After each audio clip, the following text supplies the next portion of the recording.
Poor people need it, rich people keep it, and only a few can resist it. It can make us happy, but not always. Intrinsically, it has zero value. But then, it's maybe the only thing in the world we all agree to trust. To see how money came about, it helps to understand its history.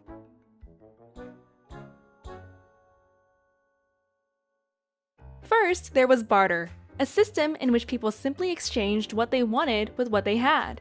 This simple trade of goods led to an immense increase in specialization, economic growth, and wealth. To find each other and exchange what they had for what they needed, people formed markets.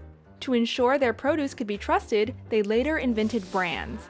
But there was a problem. Barter is based on a double coincidence of wants, which means that people who wanted each other's stuff also had to find each other. In a world without forms of telecommunications, this wasn't easy, and as a result, they often had to go an extra mile to find their luck. Around 3,500 years ago, someone came up with the idea to weigh products in the form of rare metals, and gold and silver became a medium of exchange. This was possible because there was a shared belief that gold was as beautiful as it was scarce. Gold allowed us to replace barter and make and sell things, and then save the income of our earning. The ability to store value was born. This meant we were able to take the earnings of our work into the future, which led to an immense increase in innovation and specialization. Trade exploded, and as a result, a lot of wealth was created.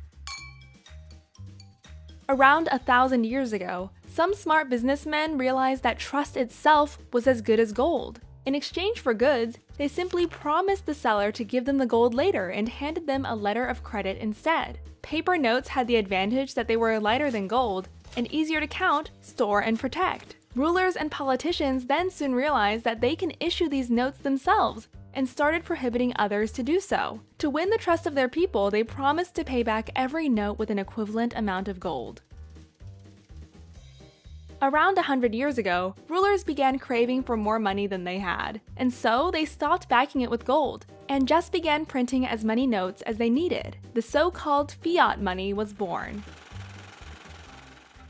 The newly printed money was often given to business owners in the form of cheap loans. This allowed them to invest, hire, and increase economic activity. Employees who earned and saved that money realized that while prices of everyday goods went up over time, the buying power of their savings went down. As a result, they often spend their savings fast, further increasing economic activity.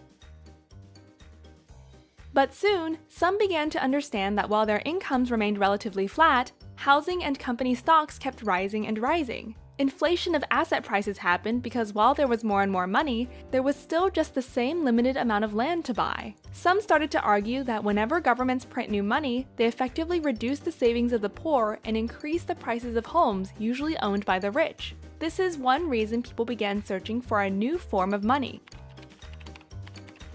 Cryptocurrencies like Bitcoin are the latest form of money.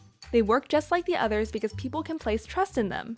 Unlike fiat money, Bitcoins are created by a decentralized network of mathematical code. That means that they can be transferred directly from person to person without the involvement of middlemen, and no one can increase the fixed amount of 21 million Bitcoins there are, which is the main reason people trust and save them. What do you think? Will history end here and Bitcoin become and remain the last form of money? And if Bitcoins disappear again, which form of money can we all agree to trust going forward? Before you make your argument, you may want to know that so-called honest or good money usually has 5 characteristics: scarcity, durability, portability, divisibility, and verifiability.